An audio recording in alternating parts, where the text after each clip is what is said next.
Assalamualaikum warahmatullahi wabarakatuh. Perkenalkan, nama saya Muhammad Ridwan Komarudin dengan NIM 235211183, Prodi MBS kelas 4E. Di sini saya akan mengerjakan tugas tambahan sebagai pengganti ujian kewarganegaraan. Yang pertama yaitu jelaskan secara komprehensif pendudukan dan fungsi Pancasila sebagai dasar negara dan ideologi nasional Indonesia. Analisislah bagaimana nilai-nilai Pancasila seharusnya diimplementasikan dalam berbagai aspek kehidupan berbangsa dan bernegara.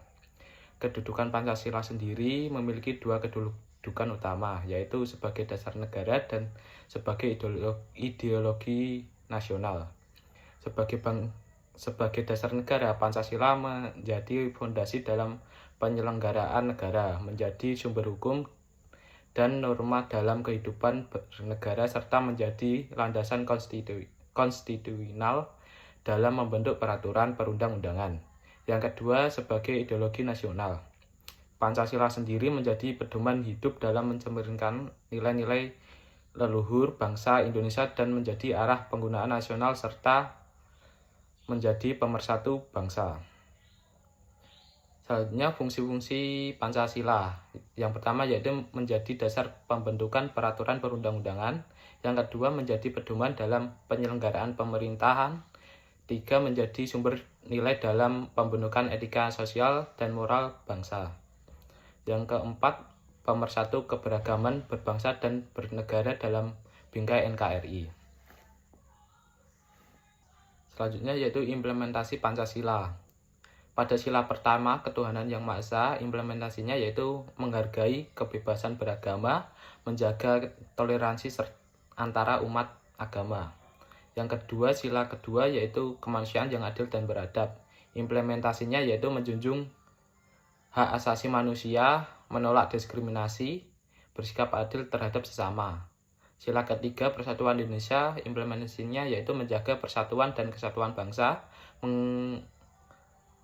menghargai keberagaman suku, agama, dan budaya. Sila keempat yaitu kerakyatan yang dipimpin oleh hikmat kebijaksanaan dalam permusyawaratan perwakilan. Implementasinya yaitu mendorong permusyawarah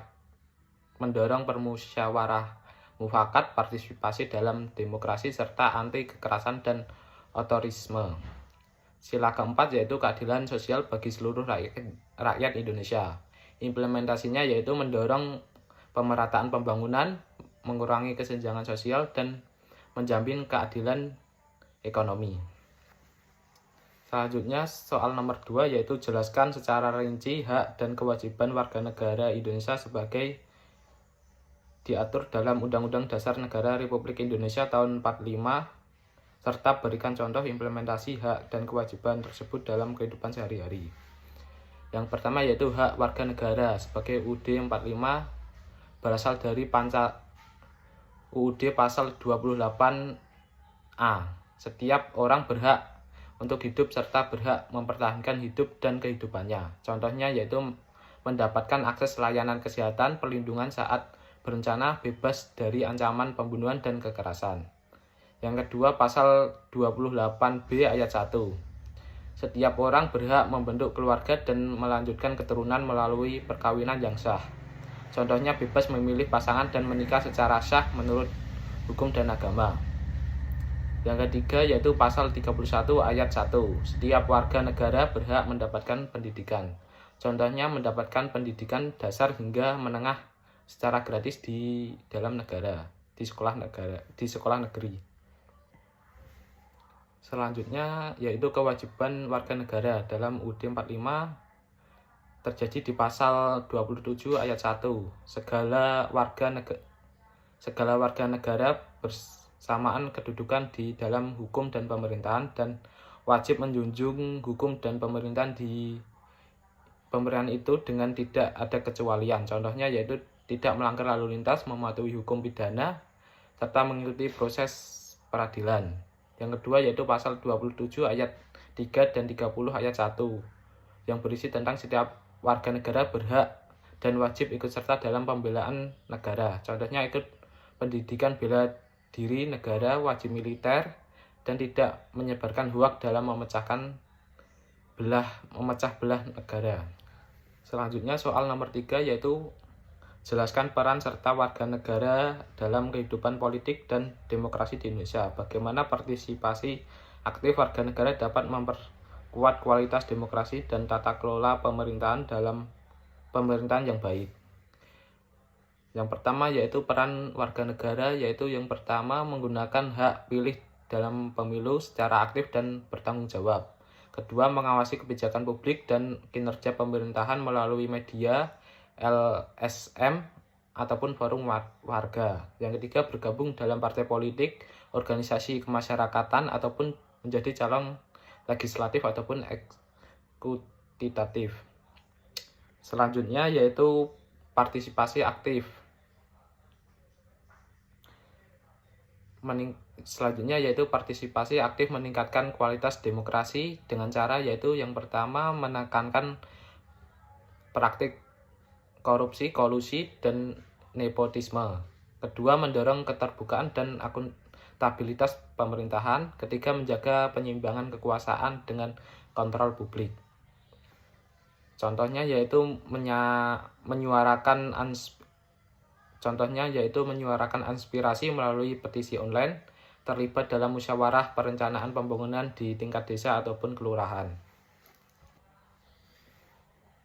Selanjutnya yaitu soal nomor 4, analisislah dampak globalisasi terhadap konsep kewarganegaraan dan identitas nasional. Bagaimana warga negara Indonesia dapat bersikap dan berperan aktif dalam era global tanpa kehilangan jati diri bangsa. Dampak positif sendiri dari era globalisasi yaitu meningkatkan akses informasi dan teknologi, terbukanya pasar lapangan dan kerja internasional, pertukaran budaya dan ilmu pengetahuan. Dampak negatifnya yaitu lunturnya nilai budaya lokal akibat westernisasi, meningkatnya individualisme dan konsumenisme, ancaman terhadap solidaritas dan nasionalisme. Sikap dan peran kita sebagai warga aktif Indonesia yaitu menjaga budaya lokal dengan membiasakan menggunakan bahasa Indonesia dan bahasa daerah. Mengembangkan nasionalisme digital seperti memproduksi konten lokal yang mencerminkan nilai-nilai Pancasila. Contohnya yaitu menggunakan produk lokal sambil meningkatkan inovasi agar bisa bersaing di pasar dunia. Yang kedua yaitu membentuk komunitas yang melestarikan budaya tradisional sambil aktif dalam platform digital online.